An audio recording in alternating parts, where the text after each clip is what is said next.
오늘 성경 본문은 히브리서 3장 12절부터 19절까지입니다. 형제들아, 너희는 삼가 혹 너희 중에 누가 믿지 아니하는 악한 마음을 품고 살아계신 하나님에게서 떨어질까 조심할 것이요, 오직 오늘이라 일컫는 동안에 매일 피차 권면하여 너희 중에 누구든지 죄의 유혹으로 완고하게 되지 않도록 하라. 우리가 시작할 때에 확신한 것을 끝까지 견고히 잡고 있으면 그리스도와 함께 참여한 자가 되리라. 성경에 일렀으되 오늘 너희가 그의 음성을 듣거든 경노하시게 하던 것 같이 너희 마음을 완고하게 하지 말라 하였으니, 듣고 경노하시게 하던 자가 누구냐? 모세를 따라 애굽에서 나온 모든 사람이 아니냐? 또 하나님이 40년 동안 누구에게 노하셨느냐? 그들의 시체가 광야에 엎드러진 범죄한 자들에게가 아니냐? 또 하나님이 누구에게 맹세하사 그의 안식에 들어오지 못하리라 하셨느냐? 곧 순종하지 아니하던 자들에게가 아니냐? 이로 보건대 그들이 믿지 아니함으로 능히 들어가지 못한 것이라. 이는 하나님의 말씀입니다. 하나님 감사합니다. 지난 주일은 창립 11주년 기념 그리고 맥주감사 주일로 예배를 드렸습니다. 오후에는 CCM 가수 라스트를 초청해서 함께 찬양 예배를 드렸어요. 참석하신 분도 계시고 못 함께 하신 분도 계시지만 코로나 팬데믹 이후 사실 이제 우리 교회는 좀 더 전에부터죠. 오후 예배를 중단하고 소모임, 소그룹으로 전환한 시기가 꽤 되었었기 때문에 정말 오랜만에 오후에 찬양 예배를 드렸고, 나중에 들어보니까 그 라스트 그분들도 팬데믹 이후에 이제 뭐 대중 집회가 불가능했으니까 멈췄다가 다시 처음 이제 시작한 첫 번째 집회였다고 그러시더라고요. 그래서 특별히 본인들에게도 남다른 의미가 있었다라고 하는 말씀을 하시더라고요. 여러분들은 어떠셨습니까? 함께 하셨던 분들 중에서 처음 그런 집회에 찬양 예배를 처음 경험하신 분도 계실 거고, 또 익숙한 분도 있을 것이고, 저는 조금 낯설었어요. 저는 이제 그 경배와 찬양 한참 저희 청년 때 그 온누리 교회에서 경배와 찬양이 막 이렇게 일어날 때 그때 세대여서 찬양 예배 분위기, 물론 이제 초청해서 하는 그 예배와는 좀 다른 것이긴 하지만 여러 가지 분위기라든가 벌써 이제 찬양 곡이 차이가 좀 나더라고요. 이제 그랬는데 사실 저는 마지막 드렸던 곡 그 한 곡으로 제게는 찬양 예배를 통해서 주시는 은혜가 그 안에서 아주 충족이 됐습니다. 마지막 곡 기억하십니까? 김범수 씨 노래 말고 저는 그 노래도 처음 들었어요. 마지막 곡이 그 광야를 지나서인가요? 광야를 지나며, 그 곡을 하시기 전에 막 설명을 하셨어요. 이 가사를 이렇게 더 묵상하면 훨씬 더 이제 다르게 다가올 것이다. 근데 사실은 그 곡을 처음에 이제 시작하시는 걸 듣고 모르는 곡인 줄 알았는데 나중에 이렇게 듣다 보니까 후렴 부분을 부르시는 걸 보니까 예전에 불렀던 곡이더라고요. 근데 그 가사가 저는 그 이전에 그 곡을 불렀을 때 전혀 다가오지 않았던 그 내용이 주일날은 대단히 특별하게 좀 다가왔습니다. 광야를 지나며라고 하는 그 제목처럼 사실 우리에게 있어서 광야라고 하는 것, 그 광야의 길이 어려운 길이고 힘든 길이잖아요. 그것을 대표하는 것이고, 어리고 힘든 길이면 우리의 곧 그대로 연결되어지는 것이 참고 견디고 버텨야 돼라고 하는 어떤 그런 우리 안에서의 신앙의 영역들 속에서 어두운 부분들을 사실은 대번에 생각하게 됩니다. 그게 이제 사실 고난의 길들 속에서의 대표적인 모습이죠. 근데 제가 그 광야를 지나며라고 하는 찬양의 가사를 쭉 보면서 광야라고 하는 것에 대한 의미, 힘든 길은 맞죠. 정말 어렵고 빨리 벗어나고 싶은 그런 자리인 것은 틀림없는데, 그 광야를 주시는 그 본래 하나님께서 허락하신 이유, 광야 그러면 힘들어라고 하는 것에 대한 것이 각인되어 있는데, 그 힘듦을 통하여서 힘듦을 감수하면서까지도 우리에게 허락하신 광야의 의미와 그 가치, 그것이 얼마나 중요한 것인지, 그 부분에 대한 것을 정말 잘 표현하셨더라고요. 제가 그래서 오늘 주보에다가 실어놨어요. 그 하늘빛 단상에 보면 광야를 지나며라고 하는 가사만 쭉 실어놨습니다. 제가 그 곡을 좀 더 연습을 해서 예배 전 찬양에 함께 나눌 수 있도록, 이번 한 주 동안 여러분들 그 주보에 있는 내용들을 좀 가사를 좀 묵상해 보시길 바랍니다. 그리고 요새는 뭐 유튜브 찾으면 제목 치면 바로 나오니까 그 곡을 한번 쭉 들으시면서 한 주간 동안 좀 그 광야를 지나며라고 하는 곡을 묵상하시면서, 오늘 이제 설교의 주제이기도 하니까 그 내용들을 묵상하시면서 우리 여정들 속에서, 인생의 여정들 속에서 만나게 되는 여러 가지 삶의 그 문제들에 대한 우리들의 시선들을 좀 바꿔내시는, 왜냐하면 광야의 삶이, 인생이 광야의 삶이라고 하는 것은 사실 정도의 차이만 있을 뿐이지 사는 것 자체가 고난의 여정들이 사실 들쑥날쑥하죠. 좀 더 아니에요, 좀 덜. 근데 그 정도의 차이마저도 늘 말씀을 드리지만 고난의 문제는 지극히 주관적이에요. 그래서 아니 뭐 그거 가지고 그래 라고 생각되어지는 그 보다 작아 보이는 문제가 그에게 있어서는 정말 인생의 큰 문제로 자리 잡고 있고, 또 반대의 경우도 있습니다. 어떻게 저러고 살지? 라고 싶을 것 같이 정말 어마어마한 무게에 짓눌려 있을 법한 그런 큰 문제에서도 별스럽지 않게, 뭐 아닌 척하는 게 아니라 진짜로 그 모습들을 당당하게 그리고 묵묵하게 이렇게 살아가는 모습들을 또 보게 됩니다. 그래서 다 개인적인 차가 분명히 있어요. 근데 중요한 거는 내가 사실 제일 아파요. 제가 아프다는 게 아니라 우리 각자가, 내가 안고 있는 문제가 제일 크죠. 뭐 다른 사람들의 문제도 크겠지만 내 문제가 제일 크고 제일 어렵다라고 하는 그 어려움의 자리들, 있으면 있어서 없으면 없어서, 많으면 많아서 적으면 적어서, 이런애 저런애 인생의 요정도 늘 고민과 그 근심거리들이 등장을 합니다. 그런 것들, 그런 걱정 없으면 감사하셔야 돼요. 그런 근심과 염려의 덩어리들이 여러분들 앞에 주변에 별로 없으시면 눈을 부릅뜨고 주변에 여러분들이 도와서 함께 중보하며 돌봐야 될 사람이 누구인지를 보셔야 될 순간입니다. 그러니까 내가 아픔다는 사람은 잘 안 보인단 말이에요.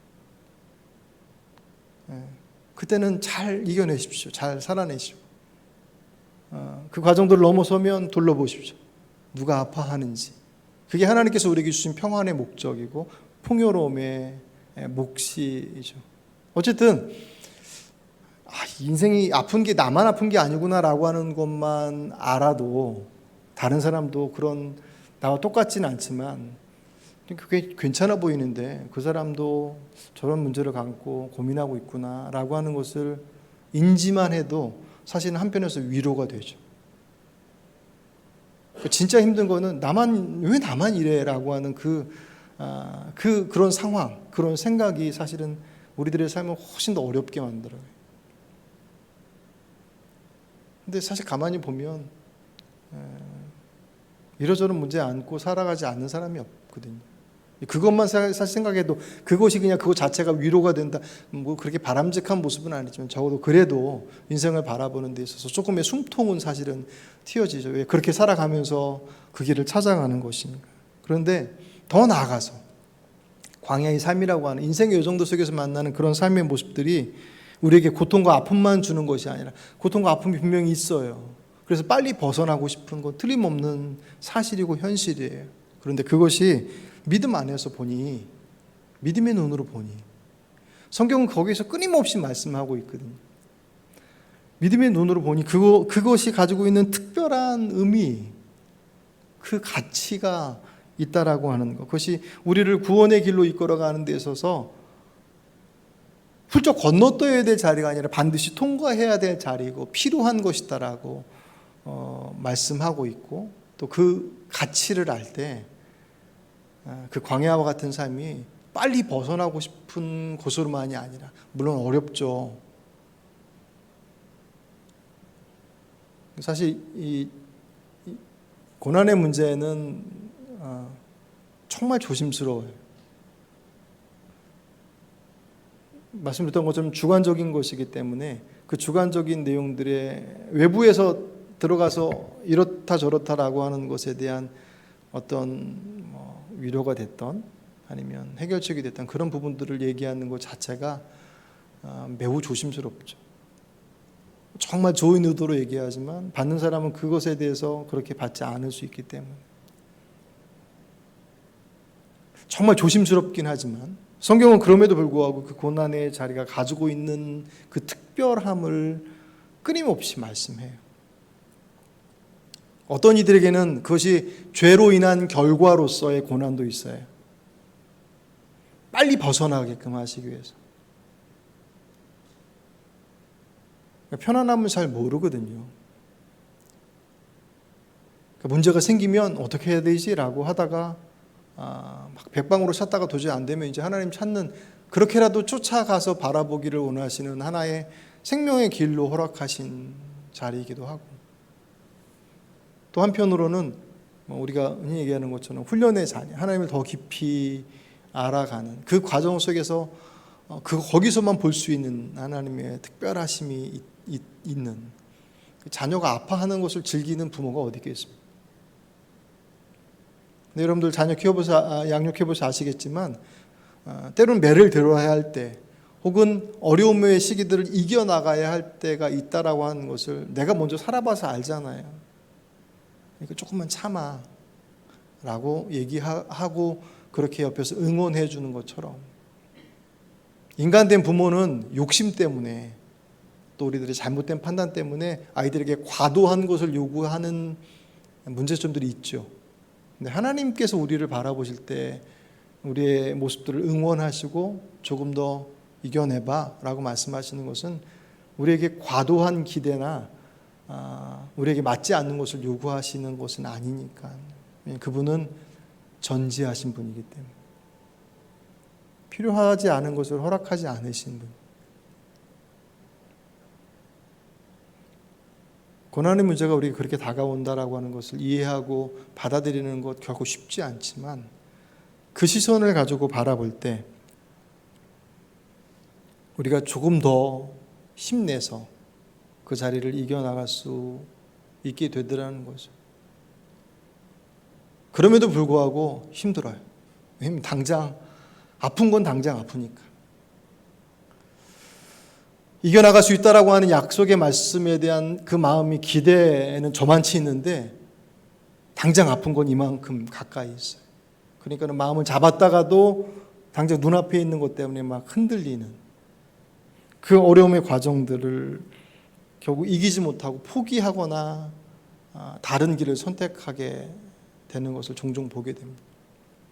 오늘 히브리서, 이 히브리서를 받고 있는 이 독자라고, 그러니까 편지를 받고 있는 성도들이 정말 광야 같은 삶을 살고 있었어요. 그것 때문에 위태위태해요. 그들의 신앙이. 왜냐하면 내적으로는 거듭난 그리스도인이에요. 그래서 예수님을 주로 고백하고 복음을 받아들여서 주로 고백하고 거듭난 하나님의 자녀가 되었는데, 자, 그리고 나서 보니 하나의 고민의 문제가 있는데, 여전히 내가 하나님의 자녀가 된데도 불구하고 자꾸 반복해서 짓는 죄의 문제가 있고, 내 안에서 불쑥불쑥 튀어 올라오는 그 옛 나의 고집스러움들이 자꾸 문제를 어그러뜨리는 것들을 경험하면서 하나님 앞에 회개하며 기도해서 다시금 자리를 잡는데, 이게 자꾸 반복되는 것 때문에 오는 그런 의문들이 자꾸 드는 거예요. 왜 그러지? 어떻게 해야 되지? 하나님께서 회개하면 그것을 들어주시고 우리가 다시금 새롭게 할 수 있는 기회를 주신다고 그랬는데, 왜 내 안에는 계속 그것에 대한 반복들에서 벗어나지 못하지? 라고 하는 그 물음들이 나중에는 나 자신에 대한 실망과 좌절로 남기도 합니다.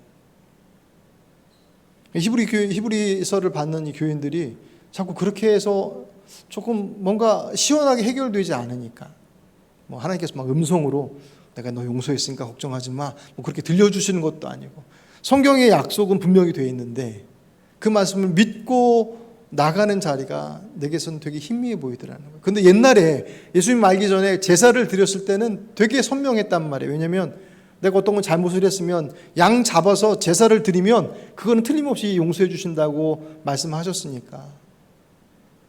근데 말씀하신 건 양을 잡아서 드리든 아니면 하나님 앞에 진심으로 회개하던 두 가지는 똑같이 약속의 말씀이거든요. 양을 잡았다고 해서 들어주시고 회개 기도해서 그냥 기도로 말로 떼었다고 해서 안 들어, 그게 아니잖아요. 그건 하나님께서 약속하신 약속의 도구인데, 주님 모를 때야 제사를 통해서 용서의 모습들을 보여주셨다면 이제 은혜를 알고 있는 이들에게는 양 잡을 필요 없어. 이미 십자가를 통해 예수님께서 다 용서해 주셨는데, 이제 내가 정말로 하나님을 따르기를 원한다면 주님 앞에 진실되게 잘못된 것들을 고백해라. 그러면 그것들 양 잡지 않아도 된다. 그것을 약속해 주셨거든. 관건은 뭐냐면 내가 시원하게 느끼느냐 느끼지 못하느냐가 자꾸 걸리는 거예요. 믿음을 자꾸 느낌으로 쫓아가려고 하니까 이게 답답한 거예요. 느껴질 때도 있지만 느껴지지 않을 때도 많거든요. 그 느낌은 주님과의 관계가 깊어지면 깊어질수록 훨씬 더 풍성해지는데, 그분과의 관계가 멀어지면 멀어질수록 느낌은 더 무뎌질 수밖에 없어요. 당연히 그렇죠.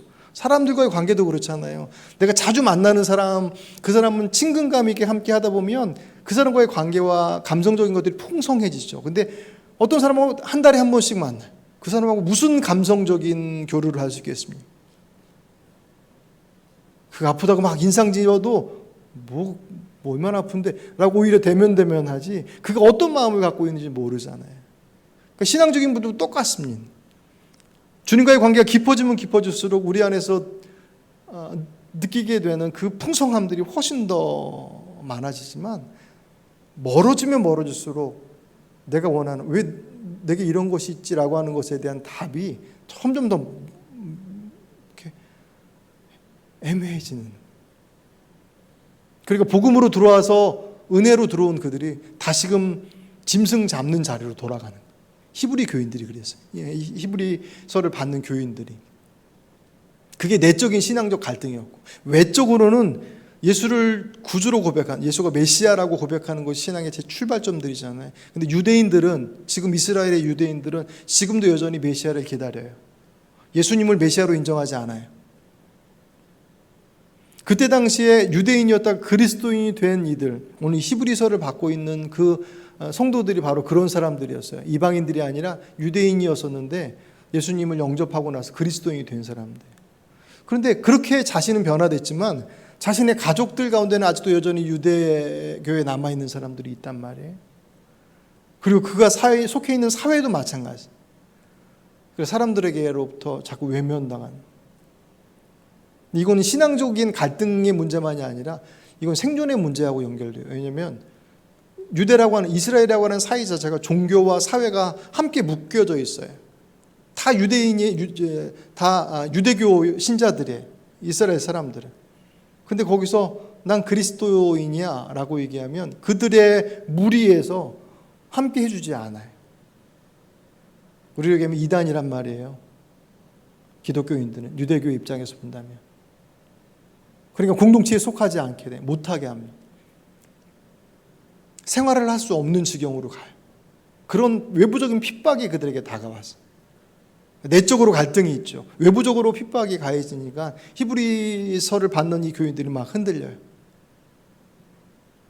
그래서 엉뚱한 길을,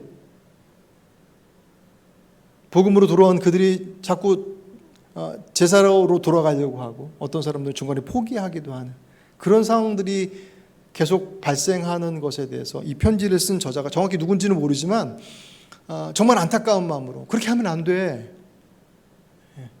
너희들이 지금 이룬 예수 그리스도를 믿음으로 들어와 있는 그 구원의 길이 얼마나 소중한 것인데, 그것을 위해서 예수께서 어떤 일을 하셨는데, 그분이 어떤 분인데 라고 하는 것을 설명하는 것이 히브리서 1장부터 해서 쭉 설명에 들어가는, 그 고난 때문에 해서는 그 고난이 뭐라고, 그것 때문에 포기한 신앙이 얼마나 중요한 것인지, 그거는 그냥 교회를 다니냐 안 다니냐라고 하는 내 생활의 문화 영역의 한 부분이 아니라 내 생명의 문제라고 하는 것에 대해서 설명하고 설득하고, 그리고 그들에게 경고해, 명령까지.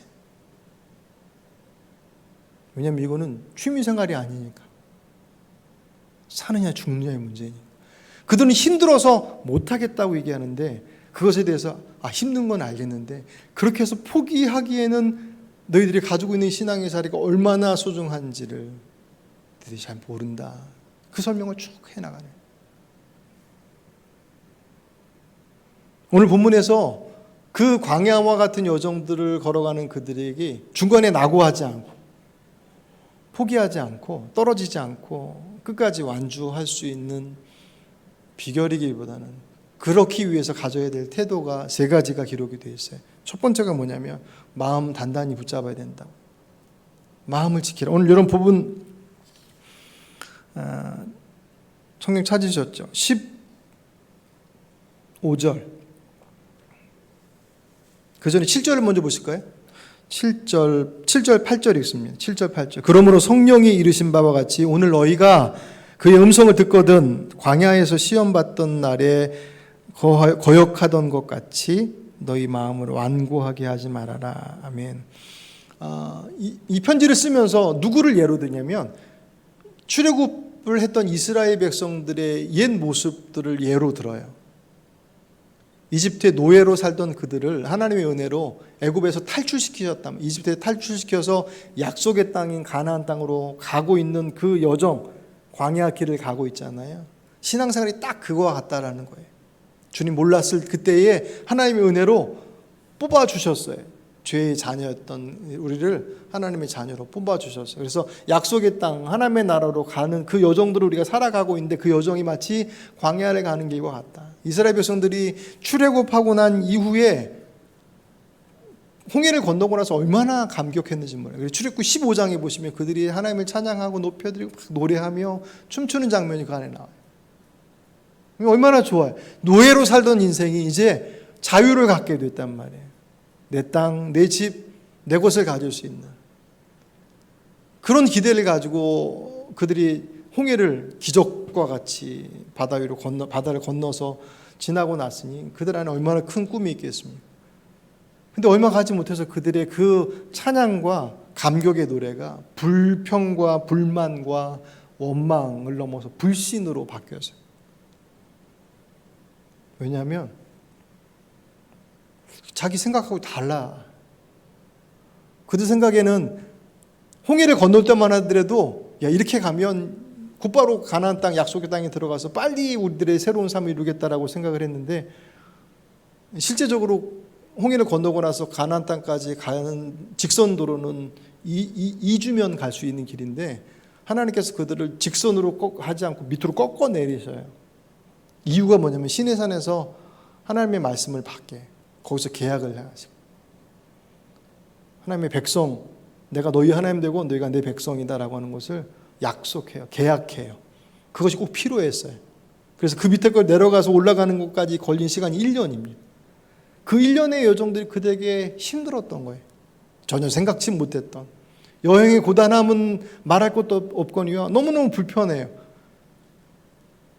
200만이나 되는 사람들이 바리바리 짐 싸가지고 다 이동하다가 멈췄다가 이동하다 멈췄다 하는 그 길들을 계속 반복하니 먹을 거나 마실 것이 그들 안에 보장되어 있느냐? 아니, 성경을 보면 아침마다 만나가 주어지고 목마르다면 반석이 깨어져서, 그럼 200만 명이나 되는 사람이 목말라서 물을 달라고 하는데 수도꼭지 틀어가지고 나올 정도 물이 나와서 되겠습니까? 그 장면을 상상해 보면 반석이 깨져서 물이 나왔다라고 하는 것은 수돗물 틀어서 나오는 정도가 아니에요. 그 정도로 나왔으면 사람들 못 먹겠다고 덤벼들어서 압사했을 거예요. 그 정도로 반석에서 나오는 물의 그 풍성함들을 경험하면서도 그들이 늘 불만이었던 것은 뭐냐면 자신들 안에 저장되어 있지 않다는 거예요. 매일 아침이면 나가서 만나를 먹으면서도 불구하고 자기들 안에 저장되어 있는 게 없어요. 내 통장에 잔고가 없단 말이에요. 불안하다. 그것이 익숙해질만 하니까 뭐라고 그래? 고기 먹고 싶다고 그러시. 그러면서 대번에 그들이 하는 얘기가 왜 우리를 애굽에서 데리고 나왔냐? 그때가 좋았다. 그리로 돌아가겠다. 그렇게 얘기합니다. 그 길이 좋긴 뭐가 좋아요? 애굽에서 노예로 살았던 시대. 예수 믿어보니 별일 없더라. 차라리 안 믿는 게 낫다라고 얘기하는 그 말과 똑같은 거예요. 죽음의 자리에서 끄집어내 주었더니, 그래서 생명의 길로 가는 길이 불편하다라고 하는 것 때문에 죽음의 길로 돌아가겠다라고 얘기하는 것과 다르지 않아. 그들의 모습들이 이스라엘 백성들의 모습들이었습니다. 그것 때문에 그들의 마음이 어떻게 됐다고 그래? 완고하게 됐다 그랬어요. 오늘 8절 끝부분에 너희 마음을 완고하게 하지 마라. 이 완고하다는 뜻이 뭐냐면 딱딱해진다는 거예요. 그 마음이 딱딱해져요. 이 말씀을 딱 보는 순간 이렇게 바로 연상되어지는 말씀이 복음서에 보면 여러분 그 밭의 비유 아시죠? 어떤 사람은 길가와 같은 마음, 돌짝밭 같은, 가시덤불 같은, 좋은 옥토와 같은 마음. 그때의 길가와 같은 마음이에요.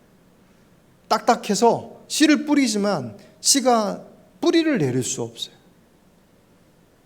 길가와 같이 딱딱해졌어요. 말씀을 듣는데 말씀이 들어오질 않아요. 안 받아들여요. 이해를 못하는 것이 아니라 받아들이질 않아요. 왜냐하면 그 마음을 닫아놨기 때문에. 오늘 이들의 마음이 그렇게 딱딱해져 버리기를 조심하라라고 얘기해요.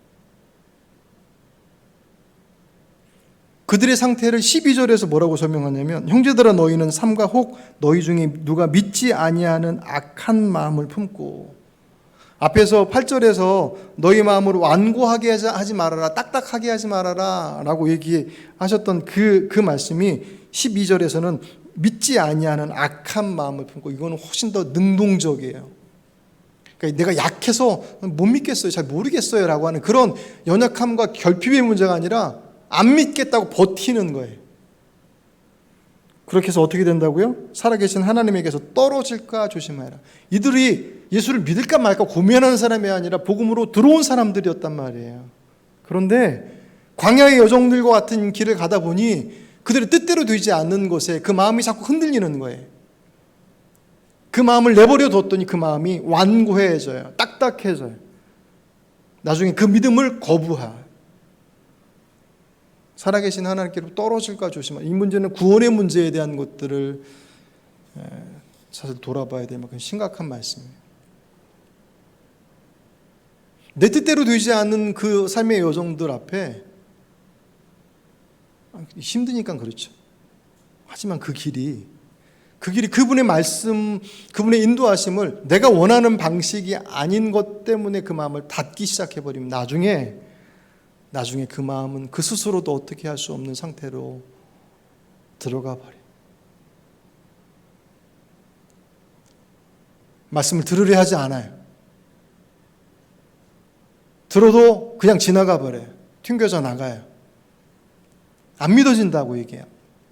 여러분, 믿음이라고 하는 것은 믿어지냐 안 믿어지냐, 물론 그런 경우가 있죠. 여러분 언제부터 하나님 믿으셨어요?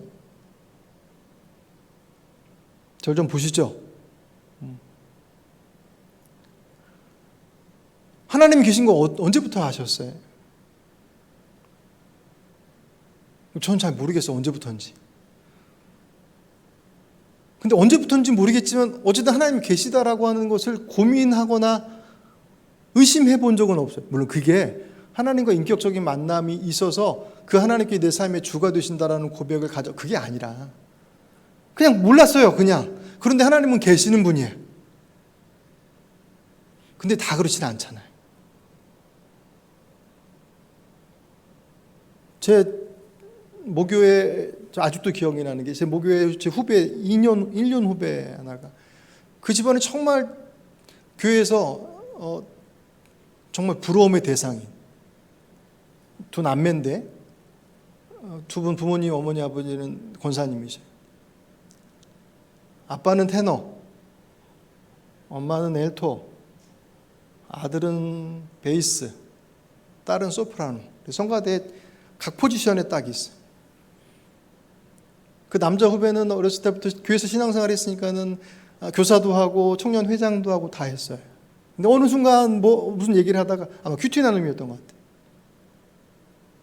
자기 고민이 있대요. 뭐냐 그랬더니 형 나는 하나님이 계신지 모르겠어.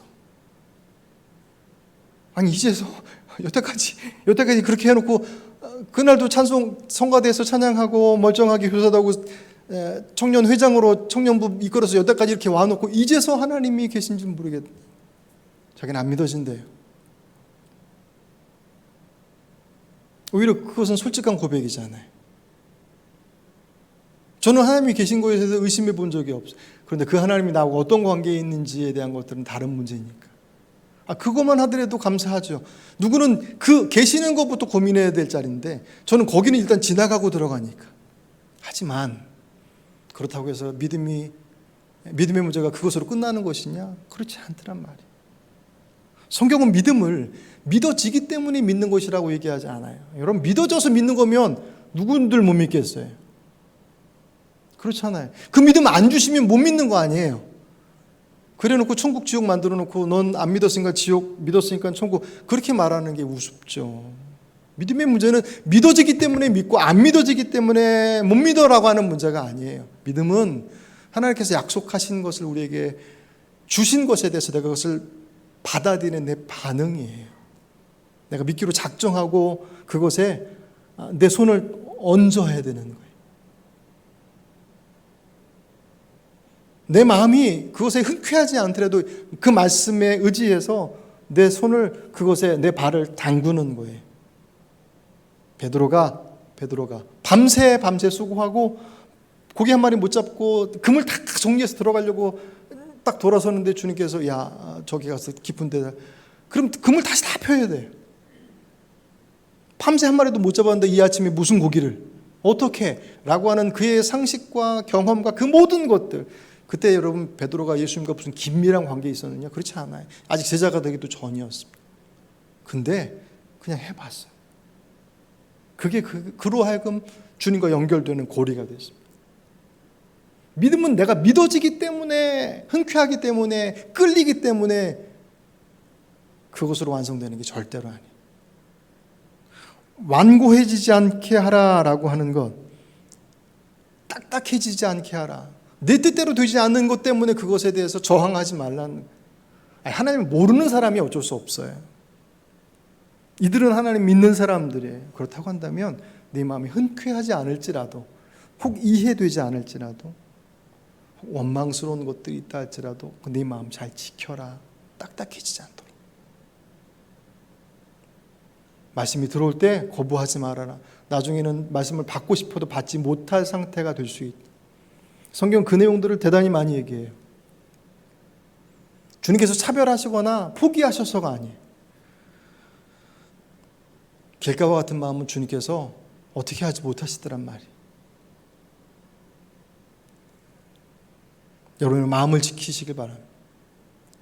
여러분의 여정이 힘겨운 과정들 속에서 도저히 왜 이런 일들이 있는지에 대한 것들 앞에 분명한 답을 얻을 수 없어요.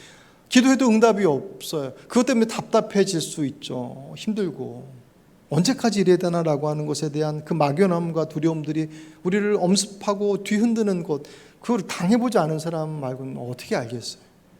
그럼에도 불구하고 그것 때문에 신앙의 자리를 미뤄두는 것의 내용, 그것을 포기하고 딴 길로 가는 것의 내용들이 상상도 할 수 없는 결과들을 갖게 될 것이죠. 오늘 본문의 그 내용들을 계속 얘기를 하고 있습니다. 그 마음을 지켜라. 그리고 두 번째 뭐라고 하시냐면 혼자 하지 마라. 같이 하라.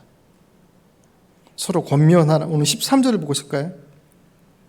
오직 오늘이라 일컫는 동안에 매일 피차 권면하여 너희 중에 누구든지 죄의 유혹으로 완고하게 되지 않도록 하라. 아멘. 12절의 말씀이 개인 조심해야 된다. 마음이 굳어지지 않게 라고 하는 좀 소극적이면서 조심해야 돼 라고 하는 측면으로 얘기했다면 13절은 공동체에게 주신 말씀. 같이 어떻게 해요? 서로 피차 권면. 근데 여러분 신앙은 구원의 문제는 철저히 개인의 고백으로부터 출발해요. 대신해 줄 수 없어요. 어느 할머니가 늦은막하니 교회를 예수님 믿겠다고. 교회에서 이제 세례를 주시겠다고. 집에 와서 며느리한테 야, 목사님 세례 주신다고 하더라. 그래서 며느리가 이제 가르쳐 주는 거야. 이렇게 준비해야 돼요. 그러면서 정말 중요한 교회인데 이거는 절대로 잊어버리시면 안 된다. 그러면서 설명하는 게 어머니 목사님이 분명히 예수님께서 누구 죄 때문에 십자가에 못 박히셨어요? 라고 물으실 거예요. 그러면 내 죄 때문에 십자가에 못 박히셨습니다. 라고 얘기하셔야 돼요. 당부를 했어요. 십자가 사건에 대한 고백이 제일 중요하니까 꼭 기억하시라고. 내 죄 때문에 십자가에 못 박히셨다고. 그래가지고 알겠다고. 다 준비해서 가서 세례를 받는데 문답을 하는데 그 물음을 하시는 거예요. 어르신, 예수님께서 누구 죄 때문에 십자가에 못 박히셨나요? 할머니가 당당하게 내 며느리 죄 때문에요. 내 며느리가 내 죄를 대신해 줄 수 없어요. 믿음 좋은 나의 부모님이 내 동료와 내 아내와 내 남편이 내 가족이 내 믿음을 대신해 줄 수 없어요. 그 믿음은 나의 고백으로부터 출발해요. 하지만 출발은 나 혼자 시작했다 할지라도 그 여정들은 공동체 안에 들어가 있어야 돼요. 우리의 믿음이 자라지 못하는 가장 큰 덩어리 중에 이유의 큰 덩어리들 중에 하나가 건강한 공동체에 속하지 못함 때문으로부터 출발해요. 우리 여기 펴보시면 진실한 공동체. 여러분 빈모임 속해가 됐던 빈모임이 됐던 그 모임의 내용들이 우리들의 삶을 함께 나누는 자리를 속에서 그 모습들이 우리들의 그냥 인간된 삶, 우리 안에 가지고 있는 삶을 나눠야죠. 내 삶을 나누지 않고서 어떻게 네 신앙의 문제를 나눌 수 있겠어요? 내가 뭘 고민하는지도 모르는데 내가 가지고 있는 신앙의 문제를 나눌 수 있겠습니까? 얘기하지 못하죠. 삶을 나눠야 돼. 하지만 우리의 모임은 나눔, 네가 어떤 걱정을 갖고 있는데 뭐가 문제인데 라고 하는 그것을 아는 것으로 그 공동체가 끝나는 게 아니죠. 그것이 믿음의 길로 함께 어우러져 가는. 여기서 여러분 피차 권면하라라고 하는 것은 가르치란 말이 아니에요. 서로 봐서 뭘 못하는지 찝어줘라. 그 말이 아니에요. 여기서 피차 권면하라는 말은 돌아보라는 거예요. 그 약함을 찝는 게 아니라 그 약함을 품어주라는 거예요. 그가 그 문제 때문에 마음이 딱딱해져 가고 있음을 보면 왜 그래? 라고 얘기하지 말고 그럴 수 있지. 그 아픔을 보듬어 주라는 거예요. 물론 사안에 따라 다 다르겠죠. 무조건 다 오냐 해서 그래 잘했어 라고 다독인다고 될 문제는 아니죠. 드리는 말씀은 그것에 대한 가르침으로 그 사람을 바꾸내는 게 절대로 아니더란 말이에요. 그 아픔에 동참할 수 있어야 피차. 그럴 때 그 마음이 완고함을 이겨낼 수 있어요. 혼자 하려 하지 마십시오. 혼자 하게 내버려 두지 마십시오. 성경은 우리가 하나님의 가족이라고 말씀합니다. 왜냐하면 하나님이 아버지시고 우리는 그 하나님을 아버지로 고백하고 있는 형제들이라고. 하나님의 교회라고 하는 이 공동체가 그 믿음의 고백을 가지고 있다면 한 가족이라고 하는 거예요. 사랑이 풍성하기 때문에 가족, 여러분의 가족은 그렇습니까? 여러분의 가족은 사랑이 풍성하기 때문에 가족이라고 하는 울타리로 묶어져 있습니까? 가족이 왼수인 집안은 어떻게 해요? 사랑이 많아서 가족이 아니라 가족이기 때문에 사랑하는 거예요. 여러분의 가족이 그렇잖아요. 가족이기 때문에 사랑해. 왜 이 교회는 사랑이 없어? 라고 얘기하지 마십시오. 공동체로 부름받은 곳 안에서 가족이라 부름받았으니 사랑하는 거예요. 먼저 믿은 사람이 손 내밀어야 하는 것이고, 먼저 믿은 이들이 그 은혜를 함께 나누어서 그 고민하는 자리, 굳어지는 자리들을 메워줘야 해요. 그럼 그가 또 다른 이들을 품어주고 메워주게 있습니다. 피차 권면하라는 것은 주의 마음으로 돌아봐 주라. 혼자 하게끔 하지 마라. 내버려두면 완고해진다. 딱딱해진다. 주의 말씀 받지 않으려 한다. 그러면 주께로부터 떨어져 나갈 수 있다라고 경고하십니다. 마지막 세 번째, 오늘 본문에서 반복되는 단어가 세 번인데 그중에 오늘이라는 단어. 오늘 7절 보실까요? 그러므로 성령이 이르신 바 같이 오늘 너희가 그의 음성을 듣거든. 아멘. 오늘 너희가 그 음성을 듣거든. 이래서 설명한 내용들이 7절부터 밑에 11절까지 내용이 어디에 나온 내용이냐면 출애굽기에 나온 내용이에요. 그것을 예로 들어서 오늘 너희에게라고 말씀하세요. 지금 시간적으로 히브리 편지를 받고 있는 히브리서를 받고 있는 교인들의 시간 살았던 그 시대, 지금 우리로부터 2000년 전이잖아요. 그때로부터 출애굽은 한 3000년 전? 시간적으로 혹시 얘기한다면? 그렇게 떨어져 있어요. 그런데 그 과거의 3000년 전의 사건을 오늘이라고 얘기해요. 왜? 어떻게 그것이 가능해? 그걸 말씀하신 분이 지금 살아계시기 때문에. 누구신데? 하나님께서. 그 하나님께서 오늘 말씀하신대. 오늘 이 강단을 통해서 여러분들에게 말씀하시는 것. 오늘 여러분들이 주의 말씀을 매일의 삶 속에서 그 말씀 앞에 설 때 과거에 있는 말씀이지만 그 말씀이 오늘 내게 주시는 말씀으로 들려짐을 기대하셔야 돼요. 그리고 그 말씀을 오늘 살아내라고. 13절 보실까요? 오직 오늘이라 일컫는 동안에 매일 피차 권면하여. 오늘이라 일컫는 동안에 매일. 오늘이라 일컫는, 그러니까 사실 우리에게 주어진 날은 오늘밖에 없잖아요. 어제는 지나간 오늘이에요. 그죠? 내일은 다가올 오늘이에요. 그런데 어제는 지나간 내일은, 지나간 오늘은 돌이킬 수 없어요. 우리의 영역이 아니에요. 다가올 오늘인 내일은 그 또한 우리의 영역이 아니에요. 내일이 올 수도 있고 안 올 수도 있어요. 그럼 우리에게 주어진 건 오늘밖에 없어요. 그 오늘이라 일컫는 그날을 매일매일 오늘 주신 말씀을 붙잡고 그 오늘을 살아내요. 그 마음이 완고해지지 않도록 피차 권면하여 돌아보며 그 일들을 이루어 나갈 때 신앙의 여정 속에서 만나는 그 광야의 여정들, 힘겹고 어렵고, 그렇죠. 그 속에서 이탈하지 않고 주님께서 예비하신 그 온전함을 회복할 수 있다. 오늘 여러분 주보를 잠깐 꺼내 보시겠습니까? 오늘 그 내용 잠깐 마무리하면서 설교를 마칠까 합니다. 거기 보시면 저기 있죠. 하늘빛 단상에 보시면 광야를 지나면, 네, 아까 제가 실어놨다고 그랬잖아요. 그 가사예요. 왜 나를 깊은 어둠 속에 홀로 두시는지, 어두운 밤은 왜 그리 길었는지, 나를 고독하게, 나를 낮아지게, 세상 어디도 기댈 곳이 없게 하셨네. 광야, 그게 광야의 삶이에요. 힘겹죠. 그런데 그것이 어떤 의미를 갖냐? 왜 그 광야를 허락하시냐? 그 바로 밑으로 주님만 내 도움이 되시고. 광야는 주님, 다른 누구가 아니야. 주님만이 내 도움이 되시는 것을 아는 자리에, 주님만이 내 빛이 되심을 깨달을 수 있는 자리에, 주님만이 내 친구 되시는 것을 누릴 수 있는 곳이 광야. 주님 손 놓고는 단 하루도 살 수 없는 광야의 목적이에요. 광야의 가치. 그곳에서 그거 배우라는 거예요.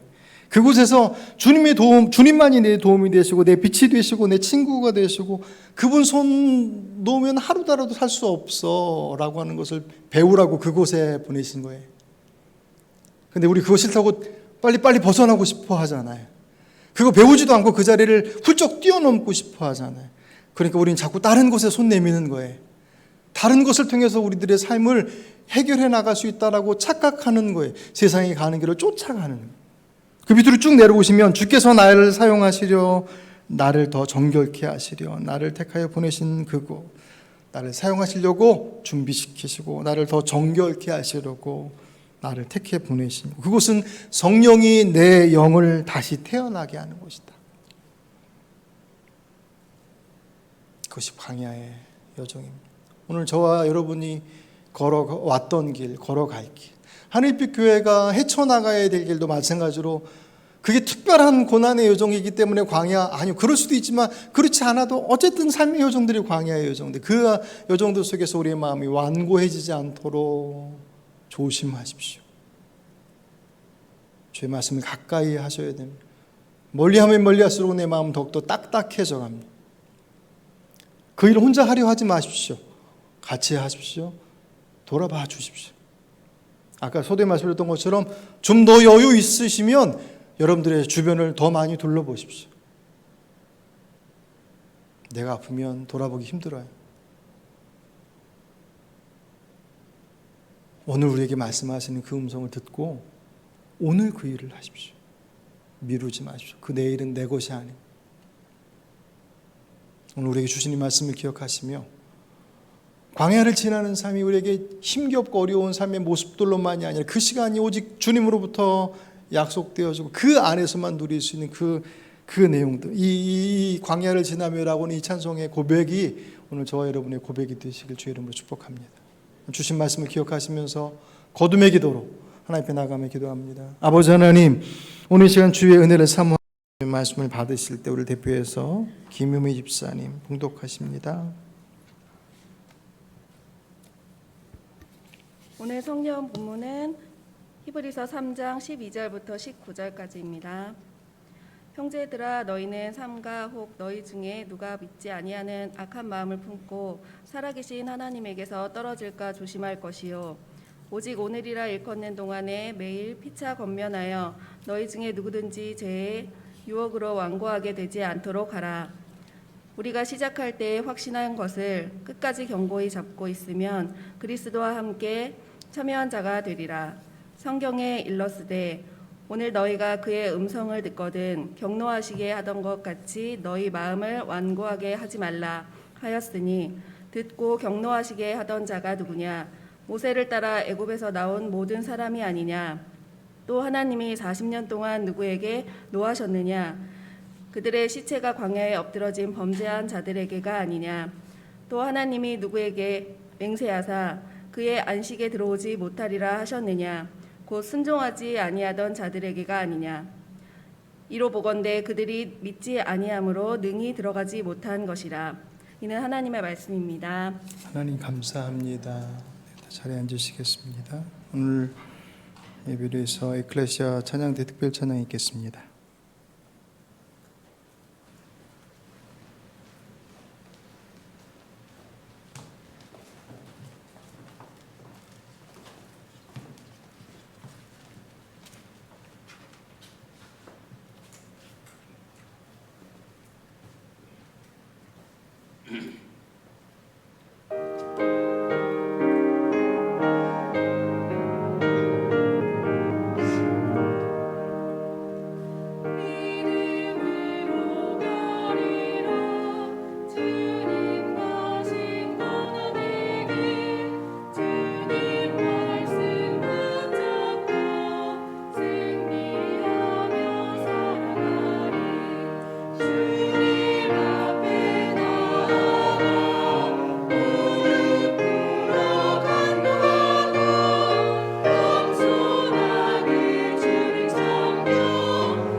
기도하겠습니다. 주님 감사합니다. 오늘도 거룩한 주님의 날, 우리의 삶의 주가 되시는 아버지 하나님께 우리의 삶을 구별하여서 예배하게 하시니 감사를 드립니다.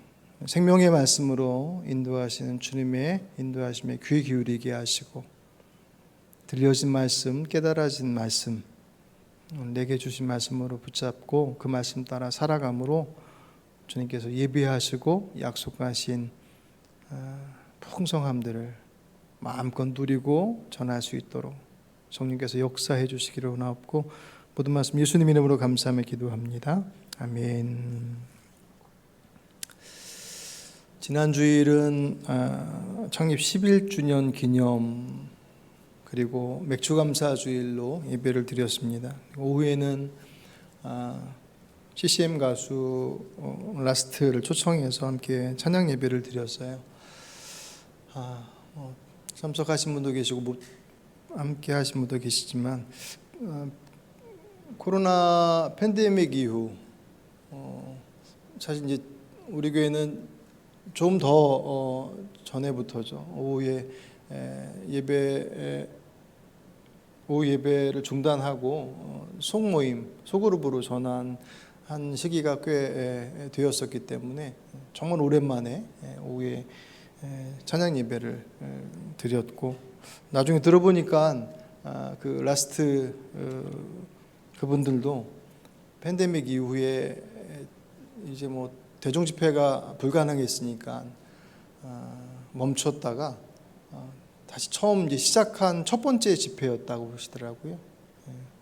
그래서 특별히 본인들에게도 남다른 의미가 있었다라고 하는 말씀을 하시더라고요. 여러분들은 어떠셨습니까? 함께 하셨던 분들 중에서 처음 그런 집회에 찬양 예배를 처음 경험하신 분도 계실 거고, 또 익숙한 분도 있을 것이고, 저는 조금 낯설었어요. 저는 이제 그 경배와 찬양 한참 저희 청년 때 그 온누리교회에서 경배와 찬양이 막 이렇게 일어날 때 그때 세대여서 찬양 예배 분위기, 물론 이제 초청해서 하는 그 예배와는 좀 다른 것이긴 하지만 여러 가지 분위기라든가 벌써 이제 찬양 곡이 차이가 좀 나더라고요. 이제 그랬는데 사실 저는 마지막 드렸던 곡 그 한 곡으로 제게는 찬양 예배를 통해서 주시는 은혜가 그 안에서 아주 충족이 됐습니다. 마지막 곡 기억하십니까? 김범수 씨 노래 말고 저는 그 노래도 처음 들었어요. 마지막 곡이 그 광야를 지나서인가요? 광야를 지나며, 그 곡을 하시기 전에 막 설명을 하셨어요. 이 가사를 이렇게 더 묵상하면 훨씬 더 이제 다르게 다가올 것이다.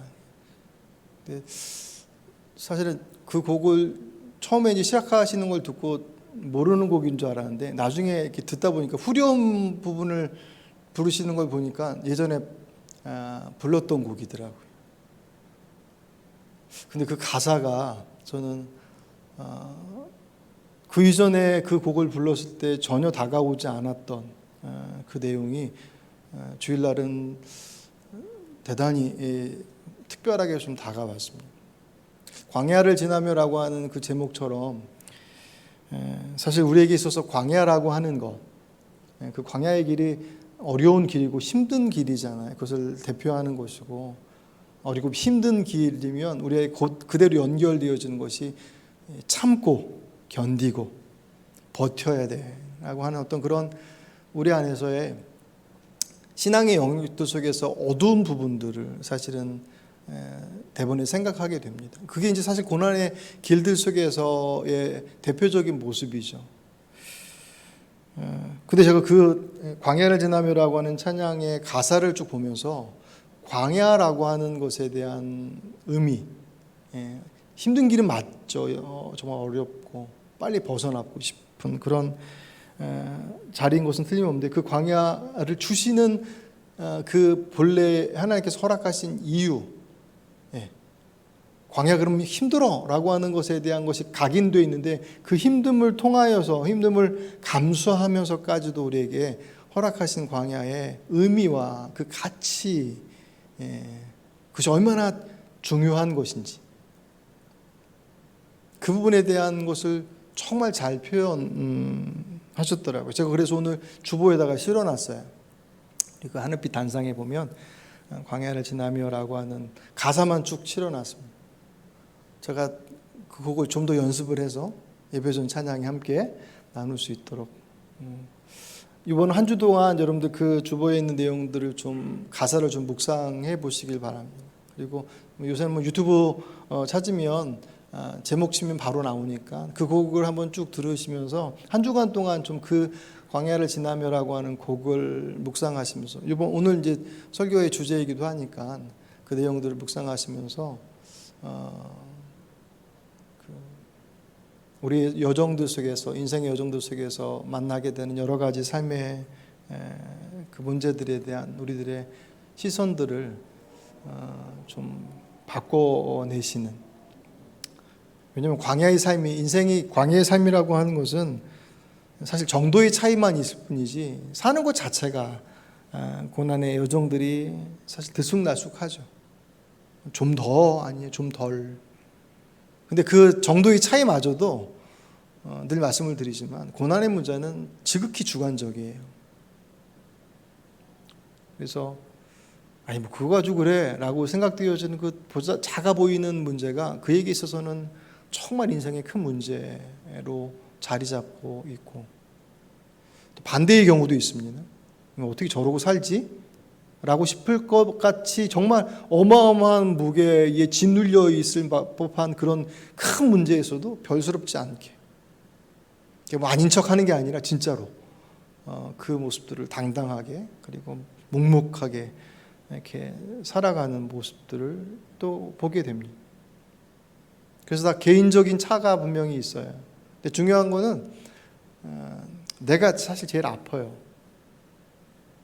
제가 아프다는 게 아니라 우리 각자가 내가 안고 있는 문제가 제일 크죠. 뭐 다른 사람들의 문제도 크겠지만 내 문제가 제일 크고 제일 어렵다라고 하는 그 어려움의 자리들 있으면 있어서 없으면 없어서 많으면 많아서 적으면 적어서 이런 저런 인생의 요정도 늘 고민과 그 근심거리들 등장을 합니다.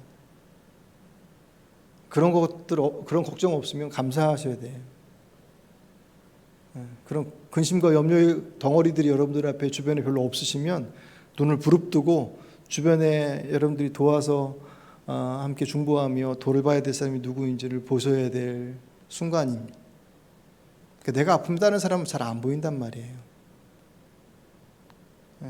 그때는 잘 이겨내십시오. 잘 살아내시고 그 과정들을 넘어서면 둘러보십시오. 누가 아파하는지. 그게 하나님께서 우리에게 주신 평안의 목적이고 풍요로움의 몫이죠.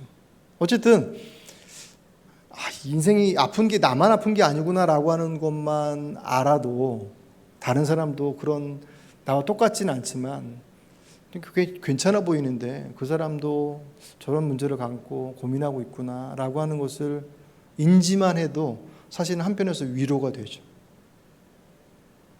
진짜 힘든 거는 왜 나만 이래라고 하는 그런 상황, 그런 생각이 사실은 우리들의 삶을 훨씬 더 어렵게 만들어요. 근데 사실 가만히 보면 이러저런 문제 안고 살아가지 않는 사람이 없거든요.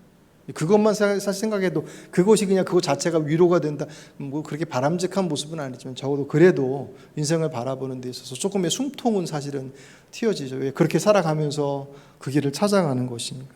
그런데 더 나아가서 광야의 삶이라고 하는 인생의 요정도 속에서 만나는 그런 삶의 모습들이 우리에게 고통과 아픔만 주는 것이 아니라 고통과 아픔이 분명히 있어요. 그래서 빨리 벗어나고 싶은 건 틀림없는 사실이고 현실이에요. 그런데 그것이 믿음 안에서 보니, 믿음의 눈으로 보니, 성경은 거기서 끊임없이 말씀하고 있거든요. 믿음의 눈으로 보니 그것이 가지고 있는 특별한 의미, 그 가치가 있다라고 하는 것, 그것이 우리를 구원의 길로 이끌어가는 데 있어서 훌쩍 건너뛰어야 될 자리가 아니라 반드시 통과해야 될 자리이고 필요한 것이다라고 말씀하고 있고, 또 그 가치를 알 때 그 광야와 같은 삶이 빨리 벗어나고 싶은 곳으로만이 아니라, 물론 어렵죠. 사실 이 고난의 문제는 정말 조심스러워요. 말씀드렸던 것처럼 주관적인 것이기 때문에 그 주관적인 내용들의 외부에서 들어가서 이렇다 저렇다라고 하는 것에 대한 어떤 위로가 됐던 아니면 해결책이 됐던 그런 부분들을 얘기하는 것 자체가 매우 조심스럽죠. 정말 좋은 의도로 얘기하지만 받는 사람은 그것에 대해서 그렇게 받지 않을 수 있기 때문에 정말 조심스럽긴 하지만, 성경은 그럼에도 불구하고 그 고난의 자리가 가지고 있는 그 특별함을 끊임없이 말씀해요. 어떤 이들에게는 그것이 죄로 인한 결과로서의 고난도 있어요. 빨리 벗어나게끔 하시기 위해서. 편안함을 잘 모르거든요. 문제가 생기면 어떻게 해야 되지라고 하다가 막 백방으로 찾다가 도저히 안 되면 이제 하나님 찾는, 그렇게라도 쫓아가서 바라보기를 원하시는 하나의 생명의 길로 허락하신 자리이기도 하고, 또 한편으로는 우리가 흔히 얘기하는 것처럼 훈련의 자리, 하나님을 더 깊이 알아가는 그 과정 속에서 거기서만 볼 수 있는 하나님의 특별하심이 있는, 자녀가 아파하는 것을 즐기는 부모가 어디 있겠습니까? 근데 여러분들 자녀 키워보셔, 양육해보셔 아시겠지만 때로는 매를 들어야 할 때, 혹은 어려움의 시기들을 이겨나가야 할 때가 있다라고 하는 것을 내가 먼저 살아봐서 알잖아요.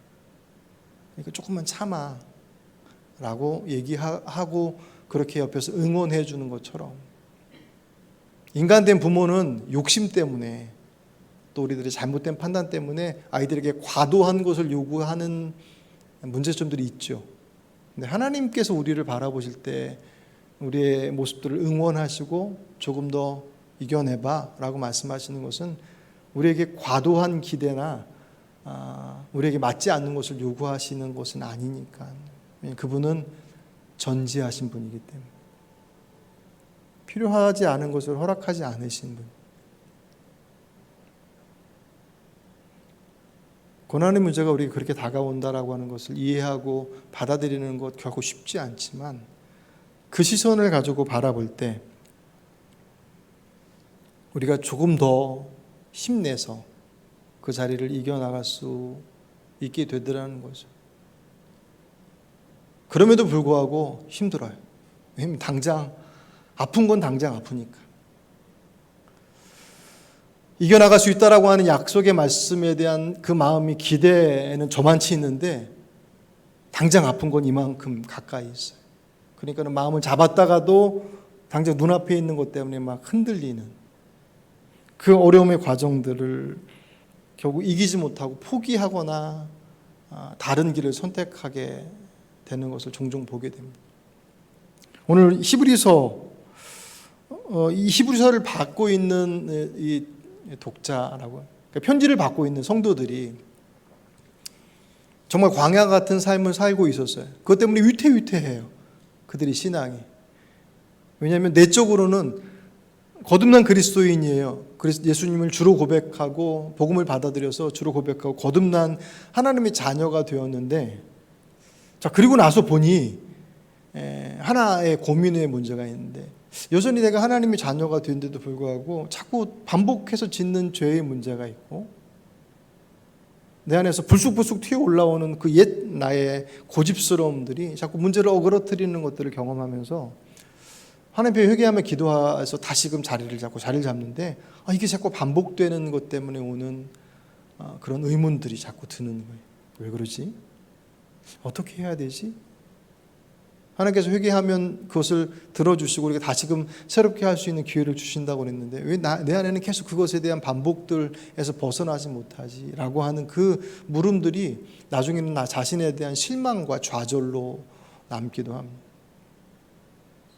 히브리서를 받는 이 교인들이 자꾸 그렇게 해서 조금 뭔가 시원하게 해결되지 않으니까 뭐 하나님께서 막 음성으로 내가 너 용서했으니까 걱정하지 마 뭐 그렇게 들려주시는 것도 아니고 성경의 약속은 분명히 되어 있는데 그 말씀을 믿고 나가는 자리가 내게서는 되게 희미해 보이더라는 거예요. 근데 옛날에 예수님 알기 전에 제사를 드렸을 때는 되게 선명했단 말이에요. 왜냐하면 내가 어떤 건 잘못을 했으면 양 잡아서 제사를 드리면 그거는 틀림없이 용서해 주신다고 말씀하셨으니까. 근데 말씀하시는 건 양을 잡아서 드리든 아니면 하나님 앞에 진심으로 회개하던 두 가지는 똑같이 약속의 말씀이거든요. 양을 잡았다고 해서 들어주시고 회개기도해서 그냥 기도로 말로 떼었다고 해서 안 들어, 그게 아니잖아요. 그건 하나님께서 약속하신 약속의 도구인데 주님 모를 때야 제사를 통해서 용서의 모습들을 보여주셨다면 이제 은혜를 알고 있는 이들에게는 양 잡을 필요 없어. 이미 십자가를 통해 예수님께서 다 용서해 주셨는데 이제 내가 정말로 하나님을 따르기를 원한다면 주님 앞에 진실되게 잘못된 것들을 고백해라. 그러면 그것들 양 잡지 않아도 된다. 그것을 약속해 주셨거든요. 관건은 뭐냐면 내가 시원하게 느끼느냐 느끼지 못하느냐가 자꾸 걸리는 거예요. 믿음을 자꾸 느낌으로 쫓아가려고 하니까 이게 답답한 거예요. 느껴질 때도 있지만 느껴지지 않을 때도 많거든요. 그 느낌은 주님과의 관계가 깊어지면 깊어질수록 훨씬 더 풍성해지는데 그분과의 관계가 멀어지면 멀어질수록 느낌은 더 무뎌질 수밖에 없어요. 당연히 그렇죠.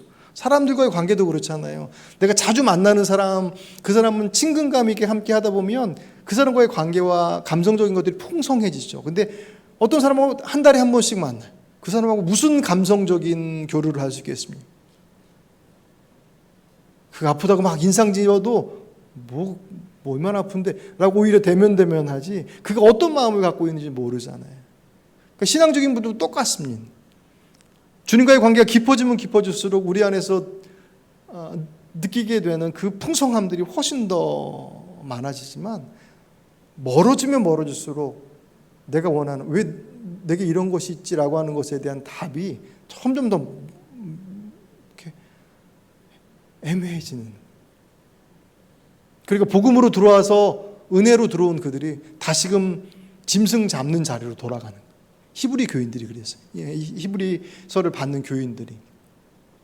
그게 내적인 신앙적 갈등이었고 외적으로는 예수를 구주로 고백한, 예수가 메시아라고 고백하는 것이 신앙의 제 출발점들이잖아요. 근데 유대인들은, 지금 이스라엘의 유대인들은 지금도 여전히 메시아를 기다려요. 예수님을 메시아로 인정하지 않아요.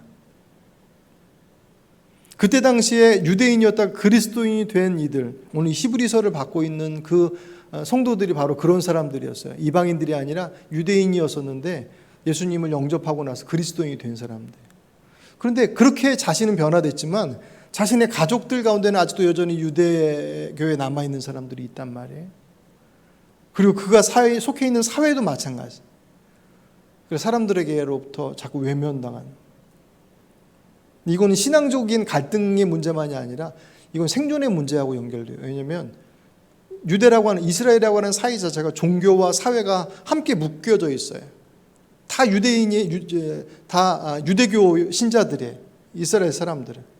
근데 거기서 난 그리스도인이야 라고 얘기하면 그들의 무리에서 함께 해주지 않아요. 우리에게 하면 이단이란 말이에요. 기독교인들은 유대교 입장에서 본다면. 그러니까 공동체에 속하지 않게 돼, 못하게 합니다. 생활을 할 수 없는 지경으로 가요. 그런 외부적인 핍박이 그들에게 다가와서 내적으로 갈등이 있죠. 외부적으로 핍박이 가해지니까 히브리서를 받는 이 교인들이 막 흔들려요. 그래서 엉뚱한 길을, 복음으로 돌아온 그들이 자꾸 제사로 돌아가려고 하고 어떤 사람들은 중간에 포기하기도 하는 그런 상황들이 계속 발생하는 것에 대해서 이 편지를 쓴 저자가 정확히 누군지는 모르지만 정말 안타까운 마음으로 그렇게 하면 안 돼. 너희들이 지금 이룬 예수 그리스도를 믿음으로 들어와 있는 그 구원의 길이 얼마나 소중한 것인데 그것을 위해서 예수께서 어떤 일을 하셨는데 그분이 어떤 분인데 라고 하는 것을 설명하는 것이 히브리서 1장부터 해서 쭉 설명해 들어가는 그 고난 때문에 포기해 해서는 그 고난이 뭐라고, 그것 때문에 포기한 신앙이 얼마나 중요한 것인지, 그거는 그냥 교회를 다니냐 안 다니냐라고 하는 내 생활의 문화 영역의 한 부분이 아니라 내 생명의 문제라고 하는 것에 대해서 설명하고 설득하고, 그리고 그들에게 경고해, 명령까지. 왜냐하면 이거는 취미생활이 아니니까, 사느냐 죽느냐의 문제니까. 그들은 힘들어서 못하겠다고 얘기하는데, 그것에 대해서 힘든 건 알겠는데, 그렇게 해서 포기하기에는 너희들이 가지고 있는 신앙의 자리가 얼마나 소중한지를 너희들이 잘 모른다. 그 설명을 쭉 해나가네. 오늘 본문에서 그 광야와 같은 여정들을 걸어가는 그들에게 중간에 낙오하지 않고, 포기하지 않고, 떨어지지 않고 끝까지 완주할 수 있는 비결이기보다는 그렇기 위해서 가져야 될 태도가 세 가지가 기록이 되어 있어요. 첫 번째가 뭐냐면 마음 단단히 붙잡아야 된다고. 마음을 지키라. 오늘 이런 부분 성경 찾으셨죠? 15절. 그 전에 7절을 먼저 보실까요? 7절, 8절 읽습니다. 7절, 8절. 그러므로 성령이 이르신 바와 같이 오늘 너희가 그의 음성을 듣거든 광야에서 시험받던 날에 거역하던 것 같이 너희 마음을 완고하게 하지 말아라. 아멘. 이 편지를 쓰면서 누구를 예로 드냐면 출애굽을 했던 이스라엘 백성들의 옛 모습들을 예로 들어요. 이집트의 노예로 살던 그들을 하나님의 은혜로 애굽에서 탈출시키셨다면, 이집트에 탈출시켜서 약속의 땅인 가나안 땅으로 가고 있는 그 여정, 광야 길을 가고 있잖아요. 신앙생활이 딱 그거와 같다라는 거예요. 주님 몰랐을 그때에 하나님의 은혜로 뽑아주셨어요. 죄의 자녀였던 우리를 하나님의 자녀로 뽑아주셨어요. 그래서 약속의 땅, 하나님의 나라로 가는 그 여정들을 우리가 살아가고 있는데, 그 여정이 마치 광야를 가는 길과 같다. 이스라엘 백성들이 출애굽하고 난 이후에 홍해를 건너고 나서 얼마나 감격했는지 몰라요. 출애굽 15장에 보시면 그들이 하나님을 찬양하고 높여드리고 노래하며 춤추는 장면이 그 안에 나와요. 얼마나 좋아요. 노예로 살던 인생이 이제 자유를 갖게 됐단 말이에요.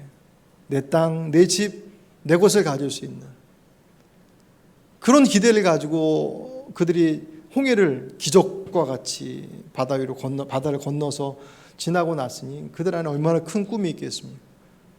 근데 얼마 가지 못해서 그들의 그 찬양과 감격의 노래가 불평과 불만과 원망을 넘어서 불신으로 바뀌었어요. 왜냐하면 자기 생각하고 달라. 그들 생각에는 홍해를 건널 때만 하더라도 야, 이렇게 가면 곧바로 가나안 땅, 약속의 땅에 들어가서 빨리 우리들의 새로운 삶을 이루겠다라고 생각을 했는데, 실제적으로 홍해를 건너고 나서 가나안 땅까지 가는 직선 도로는 2주면 갈 수 있는 길인데, 하나님께서 그들을 직선으로 하지 않고 밑으로 꺾어 내리셔요. 이유가 뭐냐면 시내산에서 하나님의 말씀을 받게, 거기서 계약을 하시고, 하나님의 백성, 내가 너희 하나님 되고 너희가 내 백성이다라고 하는 것을 약속해요. 계약해요. 그것이 꼭 필요했어요. 그래서 그 밑에 걸 내려가서 올라가는 것까지 걸린 시간이 1년입니다. 그 1년의 여정들이 그들에게 힘들었던 거예요. 전혀 생각지 못했던. 여행의 고단함은 말할 것도 없거니와 너무너무 불편해요. 200만이나 되는 사람들이 바리바리 짐 싸가지고 다 이동하다가 멈췄다가 이동하다 멈췄다 하는 그 길들을 계속 반복하니, 먹을 거나 마실 것이 그들 안에 보장되어 있느냐? 아니, 성경을 보면 아침마다 만나가 주어지고, 목마르다면 반석이 깨어져서, 그럼 200만 명이나 되는 사람이 목말라서 물을 달라고 하는데 수도꼭지 틀어가지고 나올 정도 물이 나와서 되겠습니까? 그 장면을 상상해 보면 반석이 깨져서 물이 나왔다라고 하는 것은 수돗물 틀어서 나오는 정도가 아니에요. 그 정도로 나왔으면 사람들 못 먹겠다고 덤벼들어서 압사했을 거예요. 그 정도로 반석에서 나오는 물의 그 풍성함들을 경험하면서도 그들이 늘 불만이었던 것은 뭐냐면 자신들 안에 저장되어 있지 않다는 거예요. 매일 아침이면 나가서 만나를 먹으면서도 불구하고 자기들 안에 저장되어 있는 게 없어요. 내 통장에 잔고가 없단 말이에요. 불안하다. 그것이 익숙해질만 하니까 뭐라고 그래? 고기 먹고 싶다고 그러지. 그러면서 대번에 그들이 하는 얘기가 왜 우리를 애굽에서 데리고 나왔냐? 그때가 좋았다. 그리로 돌아가겠다. 그렇게 얘기합니다. 그 길이 좋긴 뭐가 좋아요. 애굽에서 노예로 살았던 시대. 예수 믿어보니 별일 없더라. 차라리 안 믿는 게 낫다라고 얘기하는 그 말과 똑같은 거예요. 죽음의 자리에서 끄집어내 주었더니, 그래서 생명의 길로 가는 길이 불편하다라고 하는 것 때문에 죽음의 길로 돌아가겠다라고 얘기하는 것과 다르지 않아. 그들의 모습들이 이스라엘 백성들의 모습들이었습니다. 그것 때문에 그들의 마음이 어떻게 됐다고 그래? 완고하게 됐다 그랬어요. 오늘 8절 끝부분에 너희 마음을 완고하게 하지 마라. 이 완고하다는 뜻이 뭐냐면 딱딱해진다는 거예요. 그 마음이 딱딱해져요. 이 말씀을 딱 보는 순간 이렇게 바로 연상되어지는 말씀이 복음서에 보면 여러분 그 밭의 비유 아시죠?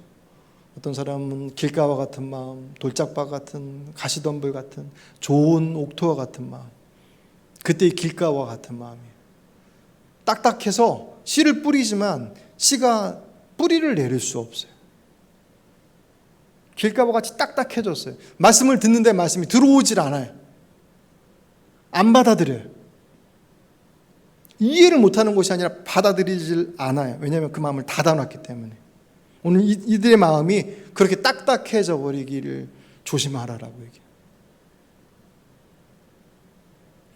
그들의 상태를 12절에서 뭐라고 설명하냐면 형제들아 너희는 삼가 혹 너희 중에 누가 믿지 아니하는 악한 마음을 품고, 앞에서 8절에서 너희 마음을 완고하게 하지 말아라, 딱딱하게 하지 말아라 라고 얘기하셨던 그 말씀이 12절에서는 믿지 아니하는 악한 마음을 품고, 이거는 훨씬 더 능동적이에요.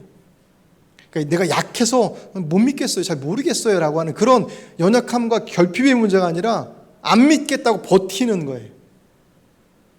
그렇게 해서 어떻게 된다고요? 살아계신 하나님에게서 떨어질까 조심해라. 이들이 예수를 믿을까 말까 고민하는 사람이 아니라 복음으로 들어온 사람들이었단 말이에요. 그런데 광야의 여종들과 같은 길을 가다 보니 그들의 뜻대로 되지 않는 것에 그 마음이 자꾸 흔들리는 거예요. 그 마음을 내버려 뒀더니 그 마음이 완고해져요. 딱딱해져요. 나중에 그 믿음을 거부해요. 살아계신 하나님께로 떨어질까 조심하라. 이 문제는 구원의 문제에 대한 것들을 사실 돌아봐야 될 만큼 심각한 말씀이에요. 내 뜻대로 되지 않는 그 삶의 여정들 앞에 힘드니까 그렇죠. 하지만 그 길이 그분의 말씀, 그분의 인도하심을 내가 원하는 방식이 아닌 것 때문에 그 마음을 닫기 시작해버리면 나중에 그 마음은 그 스스로도 어떻게 할 수 없는 상태로 들어가 버려요. 말씀을 들으려 하지 않아요.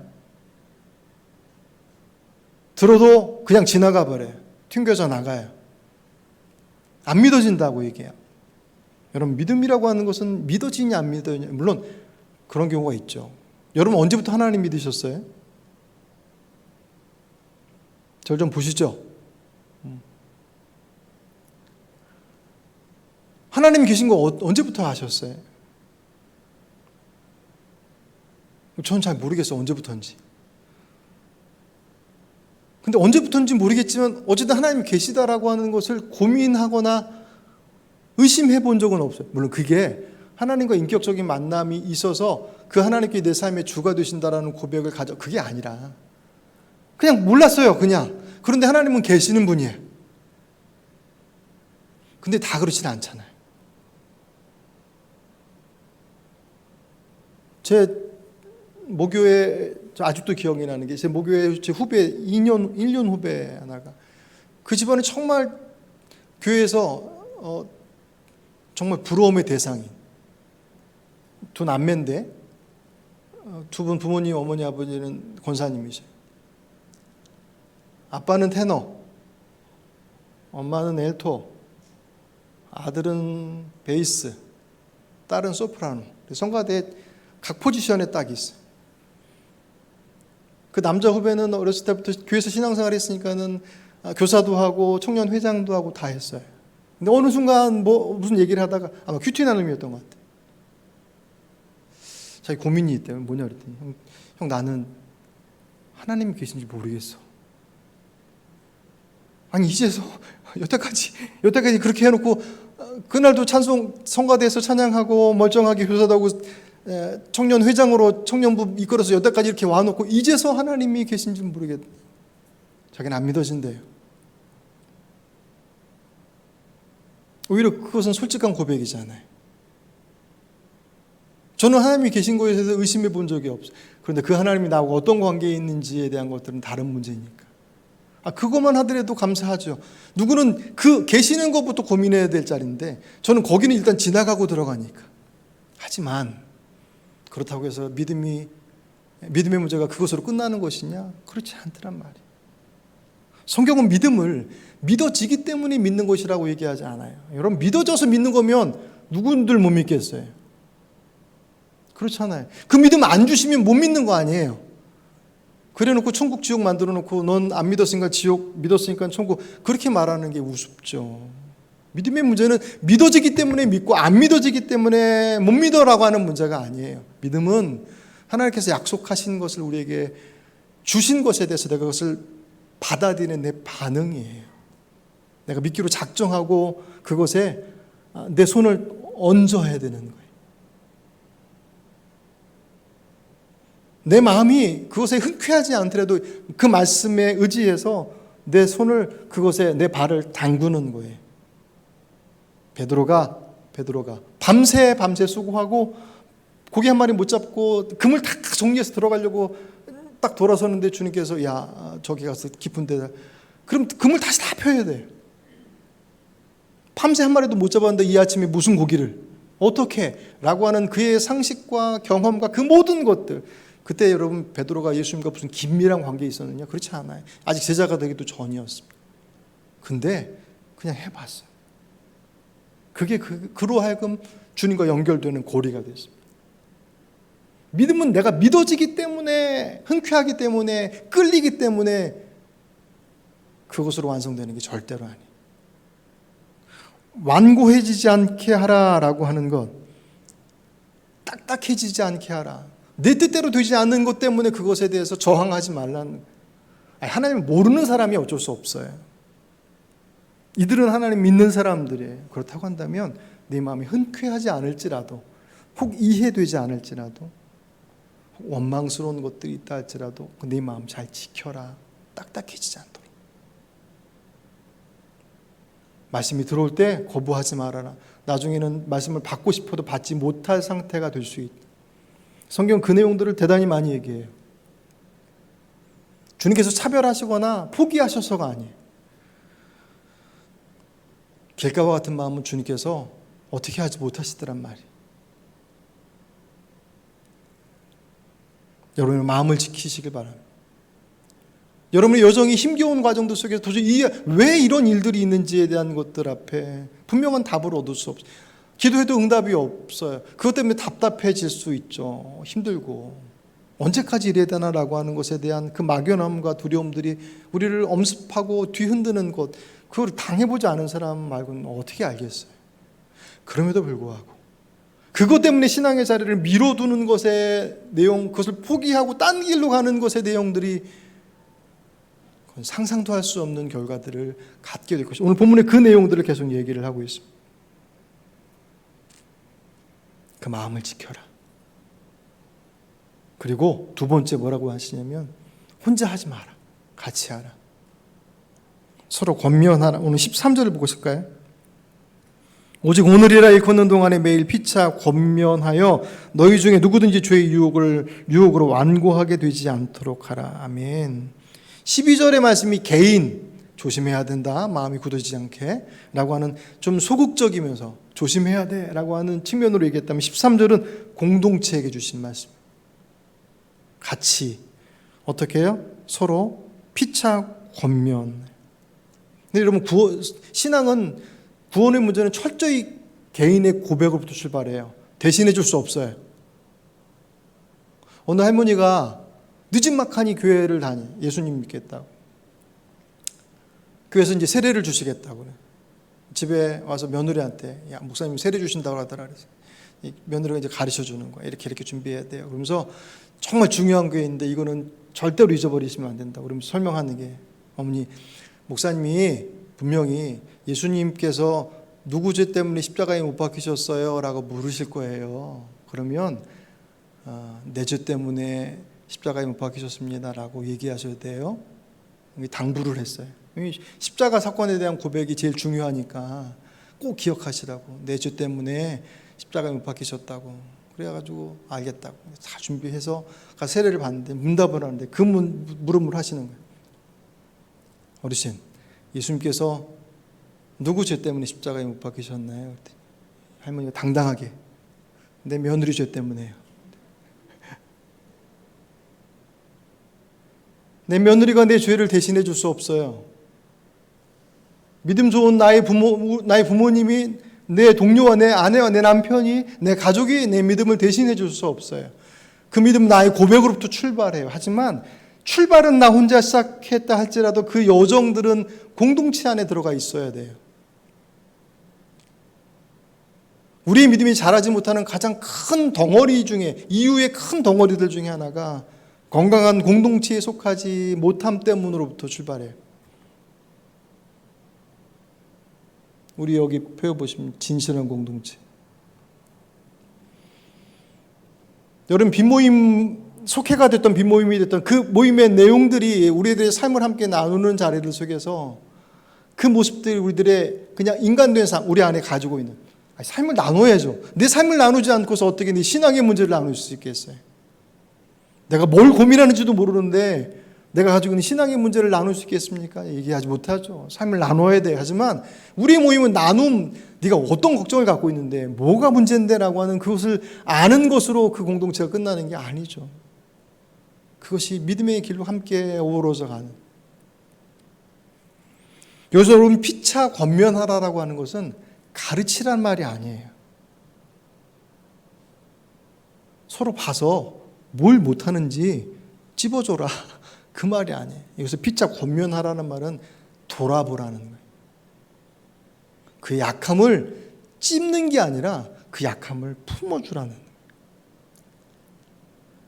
그가 그 문제 때문에 마음이 딱딱해져 가고 있음을 보면 왜 그래? 라고 얘기하지 말고 그럴 수 있지. 그 아픔을 보듬어 주라는 거예요. 물론 사안에 따라 다 다르겠죠. 무조건 다 오냐 해서 그래 잘했어 라고 다독인다고 될 문제는 아니죠. 드리는 말씀은 그것에 대한 가르침으로 그 사람을 바꿔내는 게 절대로 아니더란 말이에요. 그 아픔에 동참할 수 있어야 피차. 그럴 때 그 마음이 완고함을 이겨낼 수 있어요. 혼자 하려 하지 마십시오. 혼자 하게 내버려 두지 마십시오. 성경은 우리가 하나님의 가족이라고 말씀합니다. 왜냐하면 하나님이 아버지시고 우리는 그 하나님을 아버지로 고백하고 있는 형제들이라고. 하나님의 교회라고 하는 이 공동체가 그 믿음의 고백을 가지고 있다면 한 가족이라고 하는 거예요. 사랑이 풍성하기 때문에 여러분의 가족은 그렇습니까? 여러분의 가족은 사랑이 풍성하기 때문에 가족이라고 하는 울타리로 묶어져 있습니까? 가족이 왼수인 집안은 어떻게 해요? 사랑이 많아서 가족이 아니라 가족이기 때문에 사랑하는 거예요. 여러분의 가족이 그렇잖아요. 가족이기 때문에 사랑해. 왜 이 교회는 사랑이 없어? 라고 얘기하지 마십시오. 공동체로 부름받은 곳 안에서 가족이라 부름받았으니 사랑하는 거예요. 먼저 믿은 사람이 손 내밀어야 하는 것이고 먼저 믿은 이들이 그 은혜를 함께 나누어서 그 고민의 자리, 굳어지는 자리들을 메워줘야 해요. 그럼 그가 또 다른 이들을 품어주고 메워주기 있습니다. 피차 권면하라는 것은 주의 마음으로 돌아봐주라. 혼자 하게끔 하지 마라. 내버려두면 완고해진다. 딱딱해진다. 주의 말씀 받지 않으려 한다. 그러면 주께로부터 떨어져 나갈 수 있다라고 경고하십니다. 마지막 세 번째, 오늘 본문에서 반복되는 단어가 세 번인데 그중에 오늘이라는 단어. 오늘 7절 보실까요? 그러므로 성령이 이르신 바 같이 오늘 너희가 그의 음성을 듣거든. 아멘. 오늘 너희가 그 음성을 듣거든. 이래서 설명한 내용들이 7절부터 밑에 11절까지 내용이 어디에 나오는 내용이냐면 출애굽기에 나온 내용이에요. 그것을 예로 들어서 오늘 너희에게 라고 말씀하세요. 지금 시간적으로 히브리 편지를 받고 있는 히브리서를 받고 있는 교인들의 시간 살았던 그 시대, 지금 우리로부터 2000년 전이잖아요. 그때로부터 출애굽은 한 3000년 전? 시간적으로 혹시 얘기한다면? 그렇게 떨어져 있어요. 그런데 그 과거의 3000년 전의 사건을 오늘이라고 얘기해요. 왜? 어떻게 그것이 가능해? 그 말씀하신 분이 지금 살아계시기 때문에. 누구신데? 하나님께서. 그 하나님께서 오늘 말씀하신대. 오늘 이 강단을 통해서 여러분들에게 말씀하시는 것. 오늘 여러분들이 주의 말씀을 매일의 삶 속에서 그 말씀 앞에 설 때 과거에 있는 말씀이지만 그 말씀이 오늘 내게 주시는 말씀으로 들려짐을 기대하셔야 돼요. 그리고 그 말씀을 오늘 살아내라고. 13절 보실까요? 오직 오늘이라 일컫는 동안에 매일 피차 권면하여. 오늘이라 일컫는 동안에 매일. 오늘이라 일컫는, 그러니까 사실 우리에게 주어진 날은 오늘밖에 없잖아요. 어제는 지나간 오늘이에요. 그죠? 내일은 다가올 오늘이에요. 그런데 어제는 지나간 내일은, 지나간 오늘은 돌이킬 수 없어요. 우리의 영역이 아니에요. 다가올 오늘인 내일은 그 또한 우리의 영역이 아니에요. 내일이 올 수도 있고 안 올 수도 있어요. 그럼 우리에게 주어진 건 오늘밖에 없어요. 그 오늘이라 일컫는 그날을 매일매일 오늘 주신 말씀을 붙잡고 그 오늘을 살아내. 그 마음이 완고해지지 않도록 피차 권면하여 돌아보며 그 일들을 이루어 나갈 때 신앙의 여정 속에서 만나는 그 광야의 여정들, 힘겹고 어렵고, 그렇죠. 그 속에서 이탈하지 않고 주님께서 예비하신 그 온전함을 회복할 수 있다. 오늘 여러분 주보를 잠깐 꺼내 보시겠습니까? 오늘 그 내용 잠깐 마무리하면서 설교를 마칠까 합니다. 거기 보시면 저기 있죠. 하늘빛 단상에 보시면 광야를 지나면, 네, 아까 제가 실어놨다고 그랬잖아요. 그 가사예요. 왜 나를 깊은 어둠 속에 홀로 두시는지, 어두운 밤은 왜 그리 길었는지, 나를 고독하게 나를 낮아지게 세상 어디도 기댈 곳이 없게 하셨네. 광야, 그게 광야의 삶이에요. 힘겹죠. 그런데 그것이 어떤 의미를 갖냐? 왜 그 광야를 허락하시냐? 그 바로 밑으로 주님만 내 도움이 되시고.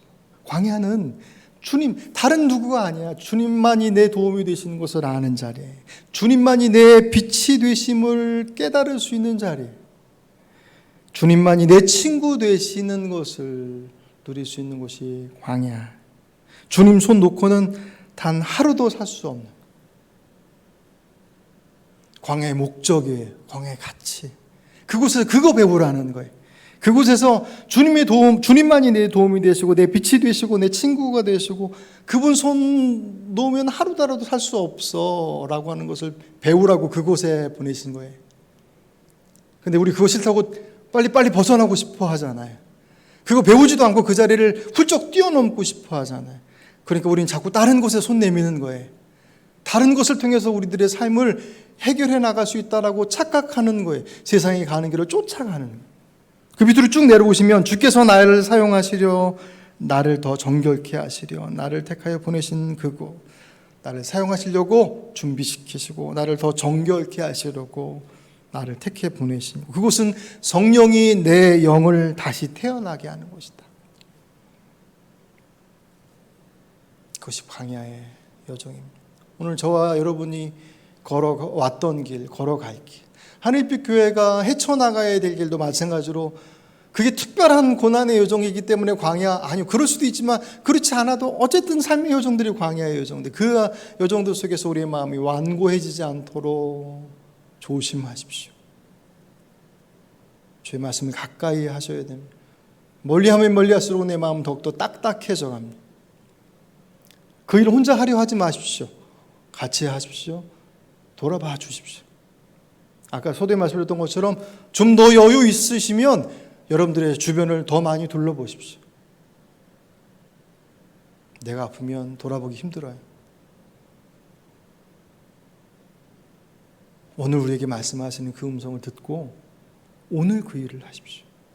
미루지 마십시오. 그 내일은 내 것이 아닙니다. 오늘 우리에게 주신 이 말씀을 기억하시며 광야를 지나는 삶이 우리에게 힘겹고 어려운 삶의 모습들로만이 아니라 그 시간이 오직 주님으로부터 약속되어지고 그 안에서만 누릴 수 있는 그 내용들, 이 광야를 지나며라고 하는 이 찬송의 고백이 오늘 저와 여러분의 고백이 되시길 주의 이름으로 축복합니다.